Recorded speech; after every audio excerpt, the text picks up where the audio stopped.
This is the fur demonstration. First, I want you to notice how fur lays on top of skin, as opposed to really following the folds of the skin. That's what's going to make your fur look like it stands up and it's three-dimensional.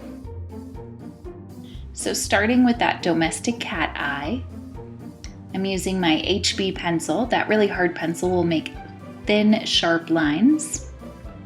And your lightest values. So I'm coming in just adding a really light, soft kind of fill to that eye. And blending gently with the tissue. Don't use your bare finger. And I'm coming in with the kneaded eraser to kind of smooth out and pop up that highlight. The highlights is going to be what makes the eye feel round. Now I'm coming in with one of my softer pencils and adding in some of those deep values around the eye. And again, really paying attention to what direction does the fur grow as it comes out and around the eye. And blocking in that second eye, again using a harder pencil for the light values and switching back and forth to my softer pencils when I go in for the darker values. Use my 6B to fill in the background. Again, as my softest pencil, I can put down the most value quickly, using a blending stick just to even that out. And again, really paying attention to the direction that the fur is growing. It's kind of growing out and away from the eye.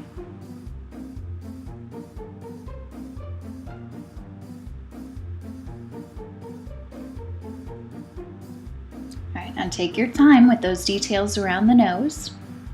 They need to stay nice and sharp. You really want a nice pointy pencil.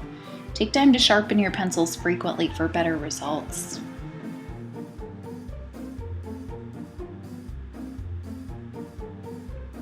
And rather than drawing the fur in on the nose where the fur is very short and smooth, I'm just using a blending stick to kind of pull some values from other parts of my page. And then again, a kneaded eraser to kind of smooth and blend. Coming back in with the pencil, where I can see the really sharp individual pieces of fur, I'm going to use my harder pencils, like an HB or a 2B. And then where it gets darker, I'm going to use the softer pencils like a 4B or a 6B. Again, really pay attention. How does that fur curve up and around and away from the eye? I'm using short strokes with my pencil.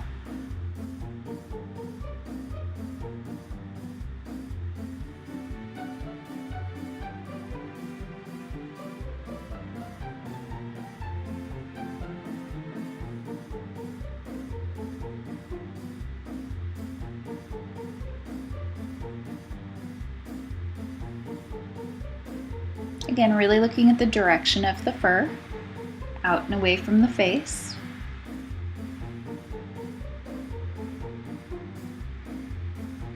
And just adding a little more value between that nose and eye so it feels more three-dimensional.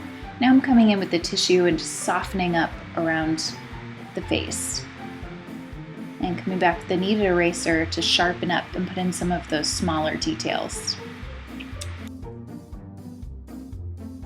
Next up is that tiger eye.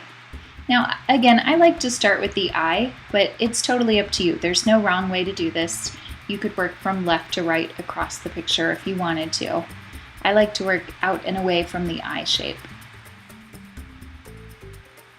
And I'm coming in with my soft pencils to put in some of the darker values. And you may want to put a piece of paper or a tissue or paper towel underneath your hand just to stop from any smearing across the page. That was something that I struggled with as well. And again, really looking, how does the fur change directions?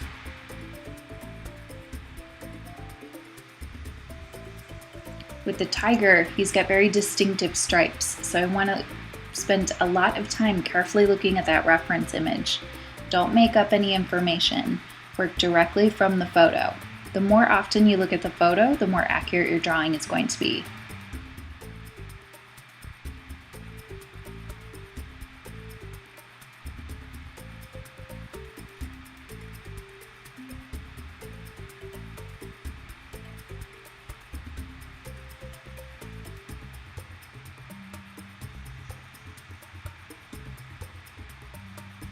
Now for now I'm relying heavily on the pencils, but now that I've got it fairly blocked in, I'm going to take a clean tissue over my finger and come back and just kind of dab. I'm not going to hard swipe across the paper.